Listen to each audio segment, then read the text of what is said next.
आपने जीवन में कभी न कभी किसी पौधे को जल तो दिया ही होगा।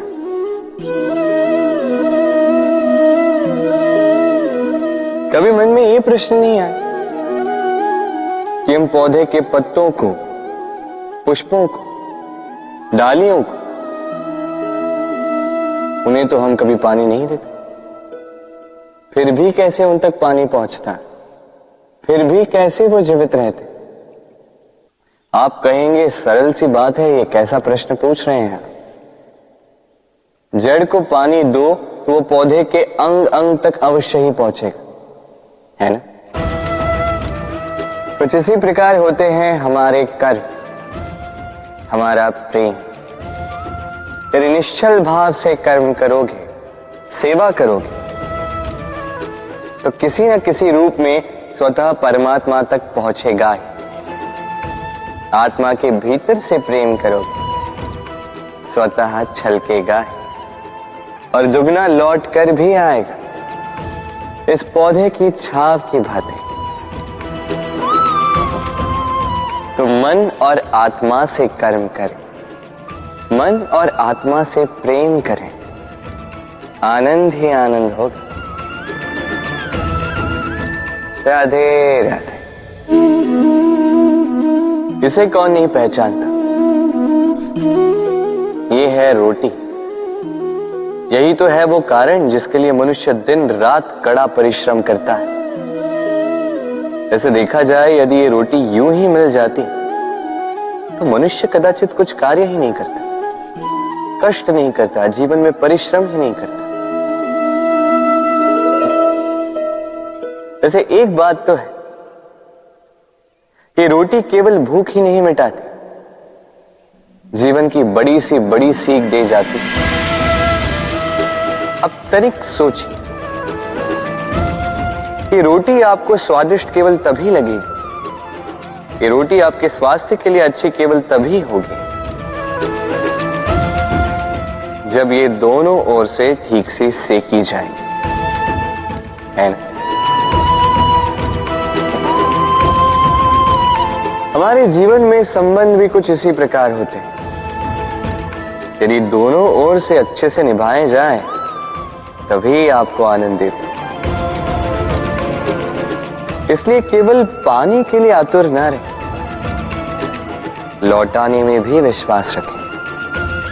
क्योंकि जब एक संबंध में दोनों ओर से प्रेम होगा, दोनों ओर से करुणा होगी, कुछ करने की चाह होगी, तभी वो संबंध आपको जीवन में आनंद देगा। तो जब जब रोटी खाएं, स्मरण करें कि आपको आपके संबंधों को भी इसी प्रकार मधुर बनाना है। मन प्रसन्न होकर बोलेगा, राधे राधे।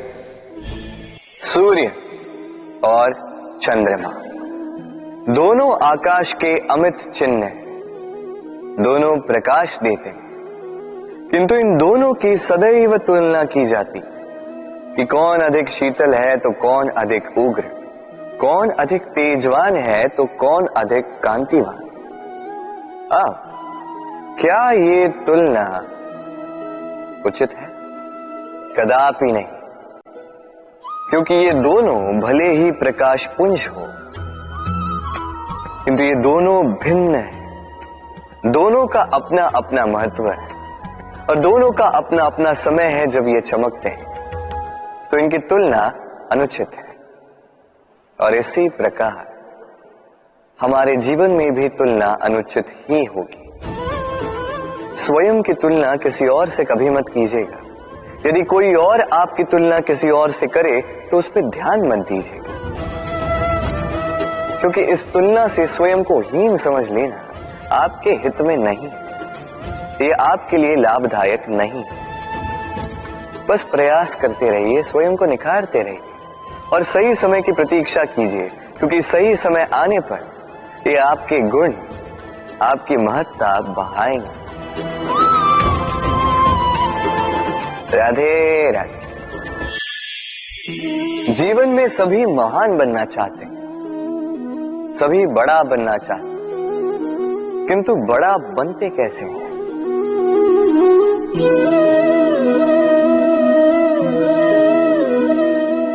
हाथ में क्या है? राई का बीज? नहीं, ये बरगद का बीज, इतना छोटा कि बड़ी सरलता से अन्य बीजों में घुल मिल जाता है, बड़ी सरलता से धरती में समा जाता है। किंतु जब ये वृक्ष बनकर उभरता है, उसके पश्चात जब गिरता है, समस्त वातावरण को हिला देता है।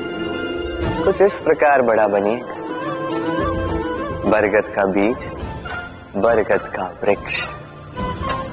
और यदि जीवन में आप इसी प्रकार बड़ा बनना चाहते हैं, सर्वप्रथम अपने अहम को, अपने अभिमान को छोटा कर दीजिए, इतना छोटा कि आप सबके साथ बैठ सकें। किंतु भीतर इतना बड़ा बन जाइए कि जब आप उठें कोई और बैठा ना रहे। राधे राधे।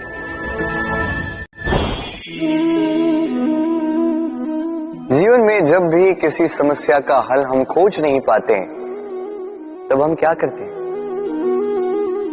हम जाते हैं ईश्वर के पास, सहायता की प्रार्थना करते हैं, मार्ग पूछते हैं, है ना? किंतु क्या कभी आपने ये सोचा है कि किसी पत्थर को ईश्वर की मूर्ति बनने के लिए भी कितना परिश्रम करना पड़ता है? कितनी बार हथौड़ों की मार सहनी पड़ती है, छेनी के घाव सहने पड़ते हैं, तब जाकर हमारे समक्ष वो भगवान के रूप में प्रकट होता है। तो जीवन में ऐसी छोटी छोटी बातें ईश्वर से मांगने में अपना समय नष्ट ना करें। प्रयास कीजिए, पुरुषार्थ कीजिए, संघर्ष कीजिए, सब मिलेगा। बस एक महत्वपूर्ण बात स्मरण रखिएगा, बिना परिश्रम के कोई भी महान नहीं बनता, भगवान की मूर्ति भी नहीं। राधे राधे। तितली आकाश में सैर करती है, सुंदर फूलों का रस स्वादन करती, उन्मुक्त घूमती, किंतु इस पर भी संकट कम नहीं। जैसे कि पतंग, जंतु, ये इसे अपना आहार बना लेते, इनसे इसे सावधान रहना पड़ता है। सत्य तो ये कि तितलियां अधिक सुरक्षित तब होती हैं जब इनके पंख निकले हुए नहीं होते, जब वो अपनी खोल में होती, जब ना किसी की दृष्टि उन पर पड़ती है, ना किसी शत्रु को उसकी घात लगती। किंतु तब ये बंद होती, अविचल निश्चल होती।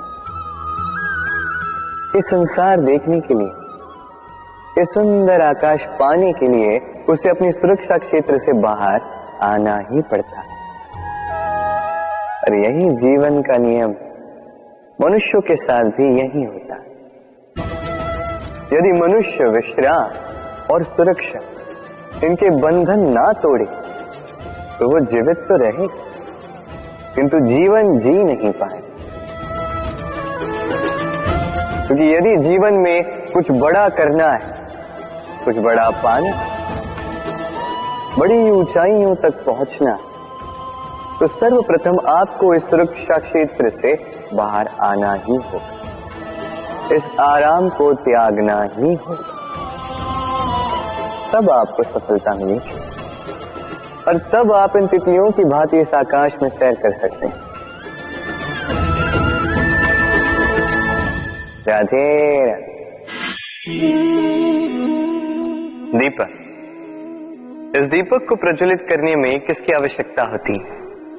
बाती, घी, चिंगारी, बस नहीं।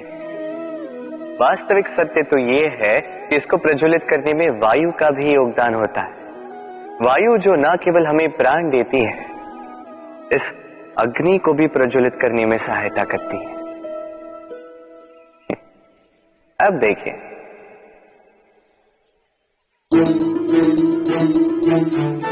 देखा, जिस वायु ने इस अग्नि को प्रज्वलित किया, उसी ने इसे बुझा दिया। बस उस वायु की गति तनिक अधिक थी, है ना? अर्थात प्रत्येक भाव का, हर वेग की एक सीमा होती है। जिसे लांघना नहीं चाहिए, उस सीमा को सदैव स्मरण रखना चाहिए। अब कभी कभी जिनसे हम प्रेम करते हैं, उनकी सहायता करते करते करते करते हम उन्हें दुर्बल बना देते हैं। ये कभी नहीं होना चाहिए। जिनसे आप प्रेम करते हैं, उनकी इतनी ही सहायता कीजिए कि वो उनके लिए प्रेरणा बन सके, अन्यथा ये सहायता नहीं होगी, ये उनके लिए शस्त्र बन जाएगा। राधे राधे। मनुष्य में एक छोटी सी समस्या है, वो कभी स्वयं की निंदा सुन नहीं पाता। यदि कोई उसके विषय में कुछ बुरा कहे, सह नहीं पाता। सदैव भयभीत रहता है कि ये जो चार लोग हैं कहीं मेरे विषय में बुरा ना सोचे। और यदि उसे पता लग जाए कि कोई उसके पीठ पीछे उसकी बुराई कर रहा है तो दुखी हो जाता है। अब क्या इस कारण से स्वयं को दुखी कर लेना उचित है? कदापि नहीं। क्योंकि सबसे पहली बात जो आपको स्मरण रखनी है, यदि कोई आपकी पीठ पीछे बुराई करता है, वो पहले ही आपसे 2 कदम पीछे है ना। ईर्ष्यावश आपके विषय में सारी बातें कर सकता है, किंतु यदि ऐसा नहीं, यदि वो सत्य कह रहे हैं तो सर्वप्रथम अपनी भूलों को समझे, उस सत्य को समझे और निकाल फेंके इन अवगुणों को, और फिर भी आप उनसे 2 कदम और आगे बढ़े। क्योंकि ये जीवन रथ ये आगे देखकर चलाया जाता है, पीछे देखकर नहीं। तो ये पीछे देखना छोड़, जो वर्तमान है इसे देखें, इसे जी।